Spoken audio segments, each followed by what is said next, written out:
pineapple, chocolate chili sauce and minty creme fraiche. This is one of our favorite barbecue recipes at Glennisk. So really simple and easy to make and the perfect end to a summer barbecue.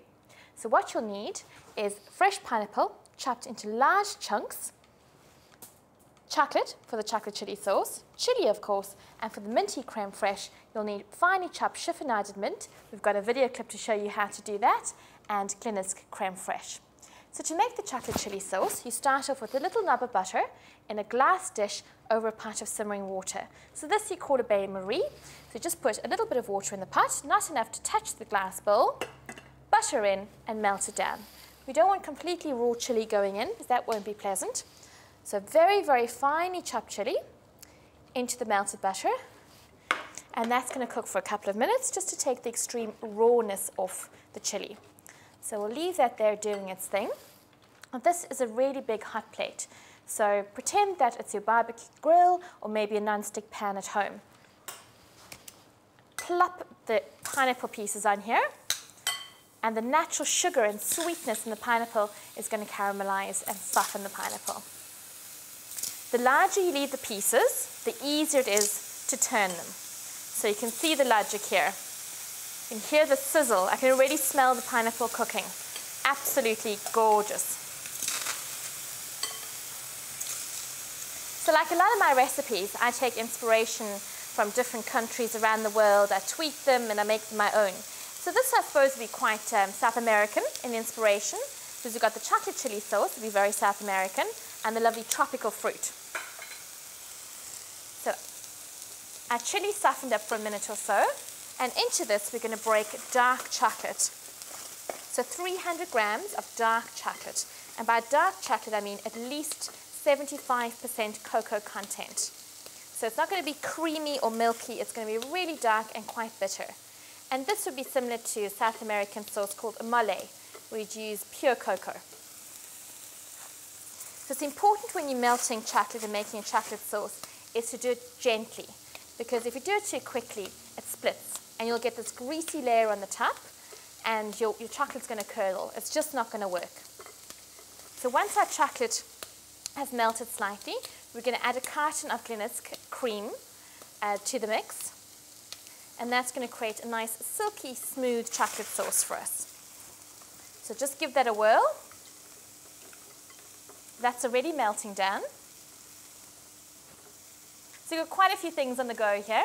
You can do your chocolate sauce first and keep that warm, or you can put someone else in charge of that. My barbecue at home has got a separate little hob, so I could make my chocolate sauce and grill my pineapple at the same time. That's looking absolutely gorgeous.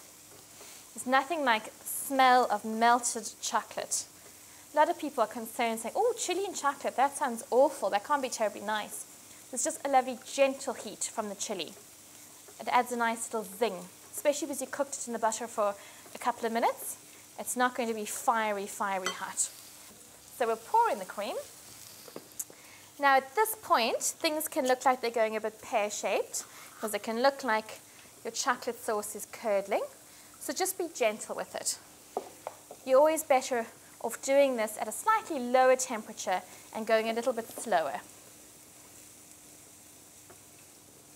So give it a good stir, scrape all that chocolate from underneath the bowl so that that doesn't burn.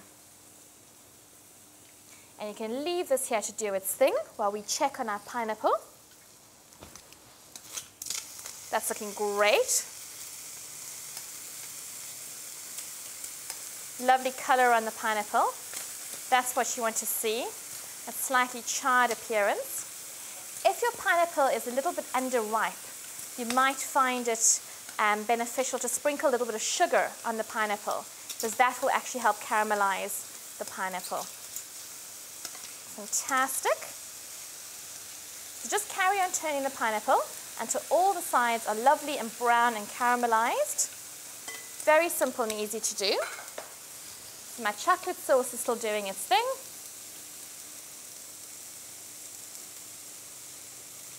We're almost there with that.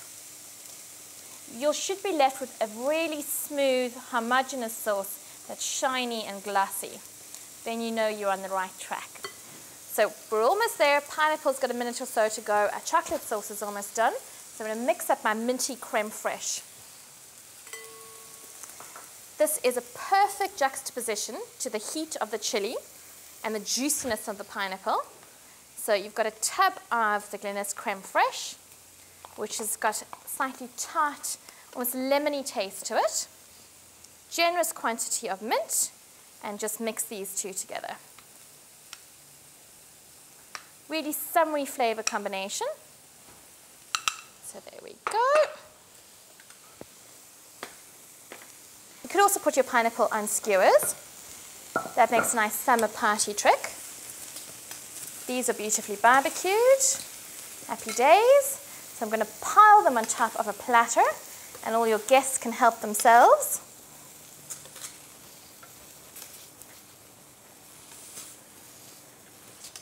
So all we're waiting on is our chocolate chili sauce, and it's done.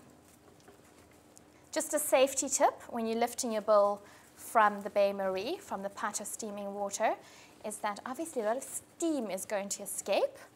So just watch out that you don't scald yourself.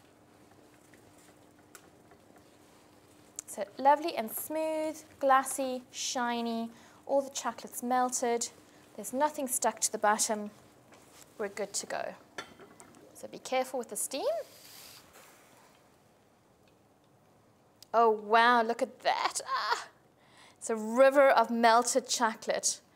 For all the chocolate lovers out there, you're going to absolutely adore this. So there's plenty of chocolate to go around there. Keep that on the hob. Grill another pineapple. So there we go, grilled pineapple, chocolate chili sauce, and minty creme fraiche. Happy barbecuing.